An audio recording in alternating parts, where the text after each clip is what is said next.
बाजत पैजनिया ठुमक चलत रामचंद्र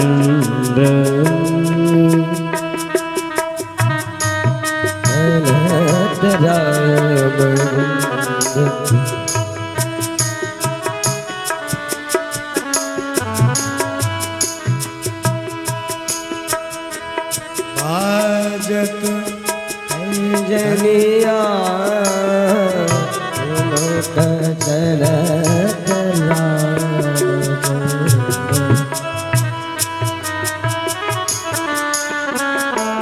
चारों भैया दशरथ जी के महल में नाना प्रकार की लीला करते हुए सबको आनंदित करते हैं। सुंदर नामकरण संस्कार किया। धरे नाम गुरु हृदय विचारी, वेद तत्व नृप तब सुतचारी। मुनि धन जन सर्वस्व शिव प्राणा, बाल के लिए रस दे सुख माना। गुरुदेव ने कहा राजन, ये जो तुम्हारे पुत्र है ना, ये चारों वेद के सार हैं। पुत्र पिता की आत्मा होता है। पुत्र को देखकर पिता के जीवन का पता चलता है। शंकर सुवन केशरी नंदन, पुत्र को देखकर पिता के जीवन का पता चलता है। पुत्र पिता के का प्राण होता है, समझ लिए। पिता के जीवन का पुत्र प्राण होता है।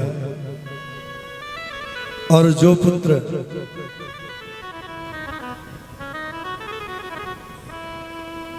पिता के वचनों का पालन नहीं करते, मान सम्मान नहीं करते, अच्छा व्यवहार नहीं करते, ऐसा कल तो जब राक्षसों का वर्णन आया, माँ नहीं मात पिता नहीं देवा, साधुन सन करवावै सेवा। ये तो अच्छे लोगों का स्वभाव नहीं है, ये तो राक्षसों का स्वभाव है। कहते हैं पुत्र पिता का प्राण होता है, उसी प्रकार कर्म करना चाहिए पुत्र को। राम जी का स्वभाव कैसा है कि आयसु मांगी करही पुर काजा। आजकल तो पता ही नहीं चलता कि पुत्र कहाँ जा रहा है। पिता को पता नहीं है कि हमारा बेटा कहाँ गया। कभी कभी तो फोन जब आता है कि भैया आपके लड़के को यहाँ चोट लग गई, तब पिता लोग और परिवार के लोग जान पाते हैं कि भैया हमारे आज चिल्होरिया गए थे या कोना गए थे। ऐसा नहीं, कथाओं से शिक्षा मिलती है कि हमें कैसा आचरण करना चाहिए।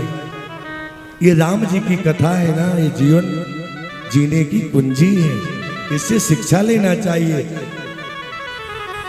पिता को पुत्र के प्रति कैसा भाव स्वभाव, पुत्र को पिता के प्रति कैसा व्यवहार, और माता के प्रति पुत्र का कैसा व्यवहार, भाई के साथ कैसा व्यवहार, छोटे भाई के साथ बड़े भाई का कैसा व्यवहार, बड़े भाई के साथ छोटे भाई का कैसा व्यवहार, यही तो राम की कथा शिक्षा देती है।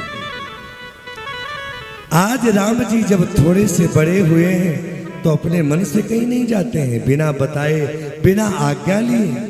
गोस्वामी जी लिखते हैं कि आयसु मांगी करे पुर काजा।